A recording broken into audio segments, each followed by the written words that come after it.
Or Jerry, another 1-0 and scoring when you're really on top straight from the off this time. Really good habits, Mark. I like 1-0s obviously because you're keeping clean sheets. But yeah, we felt again this week we should have, and it's not exaggerating. We should have been 4-0 up. We had some really good chances first half, hit the bar or post, some one-on-ones with the keeper. Couldn't quite get that end product. In fact, the goal we scored was probably the hardest finish from Codes. He's done well to sort of push that back in. So under control, and he's coming back to him quite quick. Scotty's done ever so well in the press to create it. But yeah, we were on the front foot, proper in the ascendancy down the slope. And we came in and we felt like, go on second half, go on, let's go in. We felt as if the game got a little bit open just before the end of the break. And we create more chances. But as it turned out, we had to be resolute, defend really well. All those characteristics we spoke about in recent weeks, real togetherness. Obviously, we've been dealt a few blows with bumps and bruises before the game and also during the game. So, yeah, but the boys, they've done brilliant, great character again, and clean sheet and 3 points, that's all we want. That's all it means at the moment. All that matters, you have to keep winning. Does it feel more satisfying? We've had so many challenges today. Dan Hayfield fails a fitness test, yourself in the main stand this afternoon. Yeah. Of course, Joe Rains. For those unaware, can you explain what was going on at the break? Yeah, Joe's okay. Obviously, there was some concerns originally because he felt a little bit dizzy. But it was just precautionary stuff. I went down to see him immediately down in the medical room. So all his vitals were fine. His stats were good. He's gone off home now to rest up. So hopefully Joe will recover. Dan Hayford, obviously, before the game, has got a glute problem. We didn't want to risk it and having him out for 4 weeks. So yeah, and myself, obviously, 3 bookings for the season, which is, over the course of time, that's bound to happen at some point. So you just got to deal with it. But it's never easy because you feel a little bit disjointed. The rhythm of it and the information that's going on is hard because you're trying to spot something and pass it down via the sort of radio waves, if you like. And but anyway, we got through it. Staff done brilliant. The players done brilliant. And like I said, we all put in a real shift. The substitutes again having a big impact on the game. And the important thing is we come out with a win. Now what we have got is a week where we've got a Somerset Premier Cup game. The priority of that is not as high as what it would have been in recent years because obviously we have to look forward to Saturday, a real tough game again here. But we'll have a look at the boys, see where they're at, and maybe bring in some of the youth team boys as well. Have a look at them and play the game on Tuesday. Try and win it. But obviously our priority is the league, of course.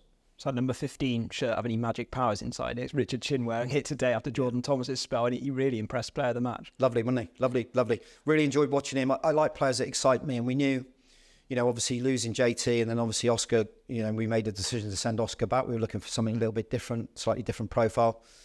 And people may question and wonder how we've done it, but I've spotted him. I watch all the games as much as I can, and I saw him playing for Dartford. I thought he was a Dartford player, and then done my research and found out he was on loan from Charlton. Spoke to a few managers within the league. Spoke to him. The good news is that players now go away and do their due diligence on us. He said he'd watched all my videos, player videos, and he felt as if this was the right environment. He had 5 clubs he could have gone to in National League South, and he chose Bath City Football Club, so that's credit to us. We have to be creative with it when he comes down. And he stayed overnight, and then we got him down to Back to Action, which is Scotty Wilson's brother's facility. So we got him down there doing some technical work on Friday, and that's what we're about. We make sure these players are looked after and they feel good about themselves. So a great addition, really exciting, works really hard as well.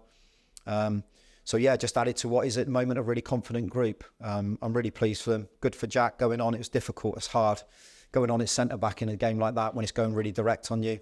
Done brilliant. And I have to mention Jose again. I thought he was superb. People might not say he's pulled off worldy saves, but all his handling again, very much like Will Boos, is very clean, very, very clean. And for an 18-year-old, he's showing some really, really good signs for him, for his future. And for us at the moment, he's performing really well.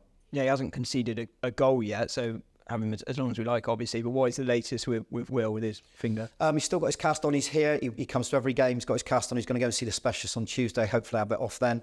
They'll check that it's mended okay, the bone.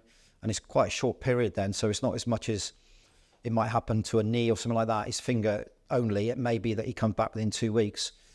We've extended Jose to the end of the season anyway, because he's been doing so well. And then just see how they go. There's no pressure on Will to come back quickly. We want to make sure he's right, very much like Dan Hayfield. We're not going to risk players because we haven't got a big squad. And it's important that they feel 100% as much as they can every time they play. So, yeah, you can tell everyone's working for each other. That camaraderie and togetherness, again, between fans, staff, players is immense, honestly. It gets better and better here at Twerton Park. making it a real fortress as well. And again, regular 1,100 again here. It is terrific, honestly, and a special mention to the people that do the pitch, Bath Rec and Dave and his troops, because that was in good nick for the amount of rain we've had in the country. I'm sorry, that is brilliant. A lot of games would have gone off, and credit for them for getting the game on. And we tick off another win, Mark, and on to the next one. Yeah, great win as well, and we'll see you again on Tuesday night. Cheers, thanks, mate.